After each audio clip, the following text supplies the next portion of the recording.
আসসালামু আলাইকুম। কি অবস্থা সবার? কেমন আছেন? আশা করি ভালো আছেন। কেউ কেউ জানতে চান কেপিটিসির ভিসা হবে কি হবে না।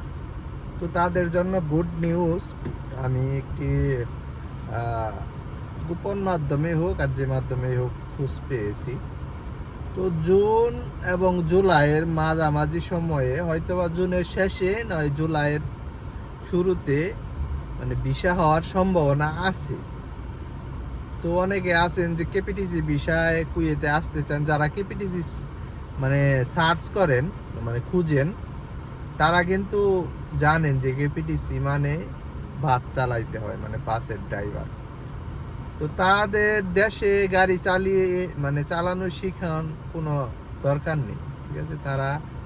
তাদেরকে ওইভাবে মানে শুরু থেকে গড়ে তোলার দায়িত্ব মনে করেন এই কোম্পানির। অনেক একটা ভালো কোম্পানি এই কুয়েতের মধ্যে, সরকারি লেভেলের একটা কোম্পানি, মানে সরকারি কোম্পানির নিচেই এই কোম্পানি, ঠিক আছে। অনেক ভালো কোম্পানি। অবশ্য বেতন প্রথমত কম হয়। বেতন আপনি যে পর্যন্ত গাড়ি চালানো না শিখবেন সে পর্যন্ত আপনার 85 দিনার 90 দিনার এইরকম বেতন থাকে, ঠিক আছে। তো একটা ক্লিনারের মানে যে বেতন, ওই বেতনটা দেয়, প্লাস আপনার 8 ঘন্টা যে ডিউটি করতে হয়, কিন্তু 8 ঘন্টায় আপনার ওই শিখানোর অবস্থায় থাকে, ঠিক আছে। বাস কিভাবে চালাবেন, বাস কিভাবে পার্কিং করবেন, এইগুলাই আর কি খুঁটিনাটি বিষয়। তো শিখিয়ে প্রথমত আপনাকে দেওয়া হয় যে মিনি বাসগুলো, ওইগুলো, ঠিক আছে। তো এগুলো স্কুলে যেগুলা আপনার বাচ্চা কাচ্চা দিয়ে আসা আবার নিয়ে আসা, মানে প্রথমত ছোট ছোট কাজ কিন্তু কেপিটিসি কোম্পানি বাসগুলো দিয়ে থাকে। তারপরে যখন আপনি একটি দক্ষ ড্রাইভারে পরিণত হন, তখন আপনাকে কিন্তু ওই পাবলিক বাসগুলো দেওয়া হয়, যেগুলো আপনার লোক নিয়ে আসা নিয়ে যাওয়া, যেগুলো আর কি পাবলিক বাস, ঠিক আছে। তো এগুলো চালাতে দেয়। তো এইখানে যখন আপনার 3 বছর, 3 থেকে 5 বছরের মধ্যে আপনার ট্রান্সফার দেয় এই কোম্পানি, কিন্তু এই 3 থেকে 5 বছর আপনি ডিউটি করতে হবে 120 দিনার বেতনে। বেতনটা প্রথমত কিন্তু কম থাকে, কিন্তু আপনি যখন এই কোম্পানি থেকে অন্য আরেকটি কোম্পানিতে যাবেন বাসের আন্ডারে, যেমন কেপিটিসি কোম্পানি বাস চালাইছেন আপনি, আপনি 5 বছর পরে ট্রান্সফার হয়ে সিটি বাস, যে নাম আছে, সিটি বাস চালাবেন, ঠিক আছে।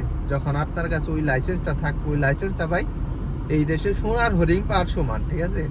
যখন ওই লাইসেন্সটা থাকবে তখন আপনি কিন্তু অনায়াসেই 350 400, আরো উপরে হয়, আমার যতটুকু আমি ক্ষুদ্র জ্ঞান থেকে বললাম, আরো উপরে হয় দিনার, মানে আপনি ইনকাম করবেন 500 দিনার, ঠিক আছে। তখন মানে একটা সুদিন আসে। আর ফ্যাসিলিটিস মনে করেন যে কেপিটিসি কোম্পানিতে অভাব নেই, অন্যান্য কোম্পানিতে মানে বাসের, বিশেষ করে বাসের যে ড্রাইভার আছেন তাদের জন্য ফ্যাসিলিটিসের অভাব নাই, ঠিক আছে। অনেক হাজার হাজার বাংলাদেশি অন্যান্য দেশের মানুষের স্বপ্ন দেখে থাকে যে আমি কেপিটিসি কোম্পানিতে যাব, কিন্তু কেপিটিসি কোম্পানি কিন্তু সহজে সবাইকে ভিসা দেয় না, ঠিক আছে। ভিসাগুলো আসলে একটা পর্যায়ক্রমে, মানে কেপিটিসি কোম্পানির ভিতরে যে লোক থাকে তারাও কিন্তু ওই ভিসাগুলো, মানে ধরেন আপনার একজন লোক কেপিটিসি কোম্পানিতে আছে, আপনি তার মাধ্যমে ভিসাটা কালেক্ট করবেন, সম্ভব হবে না। কারণ ওই কোম্পানির যে লোকজন আছে তারা ভিসা দিয়ে দেয় অন্য এজেন্সিগুলোতে, ঠিক আছে। তারা তাদের নিজ যে একটা প্রসেস, ওই প্রসেসে তারা লোক নিয়ে আসে। তো তারা অনেকে আছে যাওয়ার ইচ্ছা, আসার ইচ্ছা থাকে, তারা তখন মানে একটা সময় হলে তারা দেয়।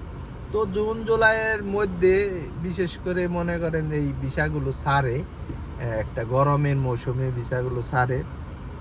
তো যারা আসার ইচ্ছা আছে, ইচ্ছুক আছে, তারা যদি ভালো আর কি এলাকায় যদি ভালো দালাল থাকে যে এইগুলার কাজকাম করে, যেমন কুয়েতের অরিজিনালি কাজকাম করে, তাদেরকে দিয়ে রাখতে পারেন, ঠিক আছে।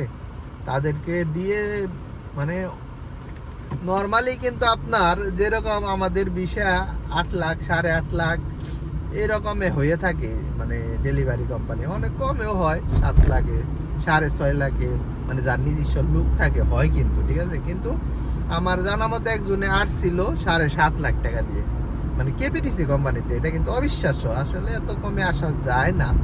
আমাদের বাংলাদেশ থেকে অনেক হাত ঘুরে ঘুরে যায়, তো আসলে 10 লাখ 11 লাখ, একজনে আসছে 12-13 লাখ দেওয়া আসছে, ঠিক আছে। তারা আসলে এত বেশি দিয়ে আসে কারণ এই কোম্পানি যে ফ্যাসিলিটিস, এই ফ্যাসিলিটিসের কারণে আসে, ঠিক আছে, ভবিষ্যৎটা উজ্জ্বল করার জন্য আসে। আমি বলবো 10 লাখ 11 লাখ যদি লাগে, তারপরে আপনি এই বিষয়ে আসেন। এই বিষয়ে আসলে পরে আপনার লাইফ পুরোপুরি সেট আপ, ঠিক আছে। মানে কুয়েত এমন কোনো জায়গা নাই যে আপনি যাবেন না, এমন কোনো মানে আর এমন কোনো গাড়ি নাই যে আপনি চালাইতে পারবেন না আর ওই বাস চালাইতে পারলে, ঠিক আছে। আর এই লাইসেন্সটা সোনার হরিণের মতো। তো যারা যারা কেপিটিসি কোম্পানিতে আসতে চান, তো তারা আর কি এই করতে থাকেন, ঠিক আছে, সব কিছু রেডি করতে থাকেন। পাসপোর্ট যদি কোনো কাজ কাম বাকি থাকে করে রাখেন, যদি ইচ্ছা থাকে। মানে আপনার গাড়ি দেশে চালান, মানে চালিয়ে শিখে আসানোর কোনো দরকার নেই, এইখানে সব কিছু শেখাবে। তো ভালো থাকবেন, ভিডিওটি ভালো লাগলে অবশ্যই লাইক কমেন্ট ফলো দিয়ে রাখবেন ইনশাআল্লাহ।